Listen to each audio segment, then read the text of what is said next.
You people almost got me with this Lindsay Clancy trial, because all I'm seeing is everybody saying, oh my God, look at this evidence. The husband did it. They're showing clips from court and her attorney and things he's presenting, and everything is like pointing out all of this stuff that makes it look like the husband did it. And I'm like so convinced. And then I talked to my son about it, and he's like, you realize that she confessed to the murder, right? And I'm like, what? And I go and look it up online. Sure enough, she's already confessed. She remembers strangling her 3 children. She gave a statement about it. She says she wanted them to go be with God, and she had voices telling her to kill her kids and herself. She's admitting that she did it. And this trial is not to determine whether she's guilty or innocent. She admits she's guilty, but she's saying that she was insane at the time. She's on trial to determine whether she can plead insanity and go to a mental hospital for the rest of her life, or if she's guilty and criminally liable, because the prosecution is saying it was premeditated and that she was not crazy and she knew what she was doing. They are trying to prove that so that she's criminally liable and goes to prison. That is what this is all about. Like, do you guys understand that? Lindsay grunting on the 911 call does not disprove that she told Patrick about her attempt to end her life and then the kids. I understand that is confusing, but Reddington used that today because it is an attempt to impeach the witness that he based his report solely on Patrick and never heard the 911 call. It was trickery at its finest. Reddington got Heilbrunn to admit that someone can have an inaccurate memory of doing something when they are in a psychotic state. Psychotic recall is especially inconsistent when you're asking someone about psychosis they had 3 years ago. Now, Heilbrunn said one of the most ridiculous things I think I've ever heard today, and that Lindsay was criminally responsible because she could organize her own attempt at ending her life and the very organized way she ended her children's lives. And he based that on a lot of inconsistencies in her memory. She wanted to end her life so badly that she wanted to end the lives of her children because they wouldn't get any better care other than from her. That makes no sense with this woman's history. Not a single person has said anything negative about Lindsay other than the 2 bobos. And he didn't even know what akathisia was. It's a medication side effect that looks like anxiety, depression, agitation. The restlessness is physically driven, not psychologically or emotionally. Sounds pretty accurate with how she described her brain was attacking itself. But no, we have the prior president of APLS testifying in this case, and he didn't even know what the fuck it was. And yet again, not a single prosecution witness has ever worked with postpartum psychosis. They tried to say that he did, but really, he wrote an article about schizophrenia 44 years ago. Aren't you a little curious why no one who has training in postpartum psychosis was willing to work for the prosecution? Oh my God, I'm sorry for the screaming, but still in Mexico City with my children that are alive because I got proper mental health care after I had babies. The defense originally wanted to protect Lindsay Clancy from outside influence, but could that same influence actually hurt the prosecution now? This week in the Lindsay Clancy trial, the judge actually did something very different. Instead of asking the jury as a group if they had seen or heard anything about the case, he brought each of them up individually, put them under oath, and questioned them at the sidebar. And that brought up the topic of sequestered jury. Basically, sequestering a jury means that you're putting stricter limits onto the things they can be exposed to outside of the court. Before the trial started, Lindsay Clancy's attorney actually tried to get this approved. Judge denied it and said that instead he would check in with the jury every day to make sure they had no outside influence. And it's interesting to see that originally defense thought they needed this in place to protect their client. But because of how big this case has gotten publicly, this could actually hurt prosecution too. There is no social media platform you can open without seeing information about this case. Now, I'm not saying that the jurors are not going to follow the judge's instructions. I guess my thoughts are, realistically, how easy is it going to be to completely avoid, especially since the jury is only supposed to make their decision based off of what's been presented in court? And now that the trial's coming to an end, do you think the judge made the right decision? We're here to send one message, and that message is that it should not take tragedy for people to start paying attention to mental health. I believe that women deserve support, and Lindsay didn't receive the support that she deserved. We love you, Lindsay, and we're here for you. We're here to show support and love for her. More than 100 people demonstrated outside of Plymouth Superior Courthouse on Thursday morning for Lindsay Clancy, the mother facing triple murder charges for fatally strangling her 3 young children. Her legal team is making the case of an insanity defense and says she suffered from postpartum psychosis. The tragedy has shed a spotlight on maternal mental health, and Lindsay supporters say treatments of postpartum illnesses needs a reckoning. My goal today is to support the postpartum health of women. I have 5 children. I feel like anyone who has had kids understands that postpartum period. Lindsay Clancy was begging for help from everything we can see, and I don't think she got it. Professionally, it hits me, and personally, it hits me. With mental health, we've done a really bad job of recognizing that just because somebody says that they're doing okay, doesn't mean that they're doing okay. I'm here supporting Lindsay because I've been through what Lindsay's going through and been failed with mental health. She was failed, she was let down. So many women suffer from postpartum, and they don't always get help that they need. It means a lot to me because I can feel that pain and that disparity as a mother to a mother. And Clancy supporters see her lawyer, Kevin Reddington, as a crusader for postpartum health care. And Lindsay's here. Oh, it's Reddington. God bless Kevin. God bless him. We do love Kevin. Kevin is so instrumental in this process because he's given a voice to all these women that have had no voice for so long. We're so grateful that somebody's hearing us. And we can shout from the rooftop that finally someone is hearing that we as women, we do need help. And we do need support. And see, that's why we're all here.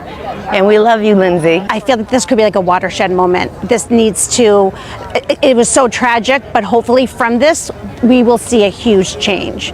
We will see that people are, I really feel like the village needs to come back around women after they have children. I hope that doctors will not just dismiss women, because that is what's happened decade after decade after decade. It's not right, it's not fair, and you have to at some point acknowledge that it does happen, you know, and something needs to change. And if anything comes from this, if any silver lining comes from this, maybe that's it, that there will be a change in that. The prosecutors have made a total mess of this case. All along, they've had a very strong and compelling story to tell.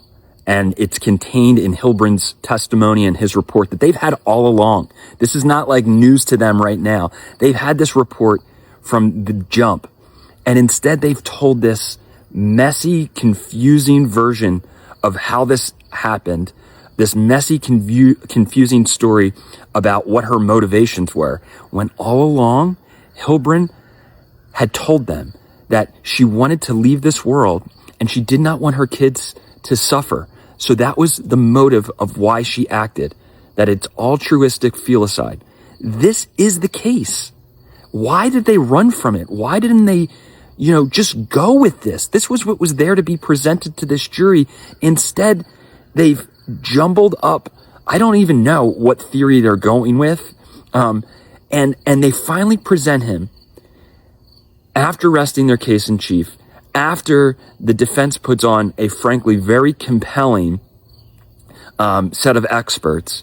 And now they call Hilbrun sort of like a Hail Mary at the very end of this to kind of save the day. And he's very good, I have to say, besides the getting into the religion yesterday. He comes across genuine and not combative, much better than Mac was. But it's probably too late. It's probably too late. The jury's probably sitting back already having decided that after hearing Mac yesterday and comparing that to what they heard from the defense, they probably already decided the case. I could be wrong. It could go either way, but it's just terrible trial advocacy. And it was And it was so plainly there all along. Ladies and gentlemen, women are about to find out that spreading their conspiracy theories like they're facts have real world consequences. And this is about to be a very big lesson for women who like to make those false allegations and build platforms off of it. Because Patrick Clancy's lawyer in this new CNN article has now publicly put content creators on notice, warning people that these accusations are not harmless internet gossip and that they are putting Patrick's family in danger. A little tip for you: when a big scary lawyer puts you on notice, that is a very good time to be quiet. The defense's argument is that Lindsay killed her children, but should not be held criminally responsible because of her mental state. Yet somehow, all over TikTok and social media, people have decided that Patrick secretly did it, that he manipulated her, that it was his best friend at the CVS, that his new fiance was secretly involved, and I've even seen people claim that Patrick trained the children to attack Lindsay and therefore it was just self-defense. CNN even quoted two content creators, one saying, "I do not believe that Lindsay Clancy committed these crimes. I fully believe that Patrick convinced her that she did it." The other one that says, "I didn't doubt anything that happened until this man opened his mouth." And Patrick Clancy's attorney has had enough, called these statements patently false and defamatory, and warned that people making them, whether you're a small influencer all the way to major celebrities, should understand that these false accusations have had real life consequences for Patrick and is currently putting his family and their safety at risk. Something a lot of people need to figure out is that freedom of speech does not mean freedom from consequences when you present damaging accusations about a real person as a fact. He said investigators have access to evidence capable of tracking Patrick's movements that prove he was out of the house and on the way to the CVS at the time he said he was. And guess what? They don't have to present it to you guys or the jury because they already stipulated those facts between the prosecution and the defense, meaning that the defense agrees. Not entitled to see that evidence just because Patrick's a Gemini. Patrick's lawyer says that if there was ever a realistic way for Lindsay's attorneys to shift blame onto Patrick and create reasonable doubt, that they would have done that a very long time ago. One expert said that conspiracy theories like this are attractive to people who distrust the police, the courts, media, and institutions, and have their own personal biased opinions towards the opposite sex. So instead of allowing evidence to change their conclusions, they make evidence bend to the conclusions that they've already chosen. And as former NYPD Chief Ken Corey describes exactly what we've watched online. People cherry pick individual facts to make Patrick look suspicious, ignoring the facts that 100% exonerate him. An accusation is not evidence, a theory is not a fact, and destroying somebody's reputation for engagement does not become harmless just because you put allegedly somewhere in the caption. Patrick's lawyer just made it very clear that the people crossing that line are being put on notice. Y'all are about to get sued. Ah! Ah!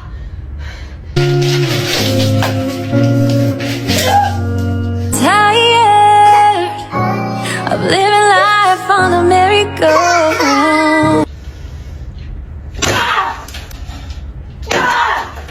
I deserve to be freaking heard. So fucking tired. I am completely overwhelmed trying to take care of the kids. I'm drowning every day. It's miserable. Like I'm desperate to get a mental break from taking care of everyone. Okay, guys, this is bat crap crazy.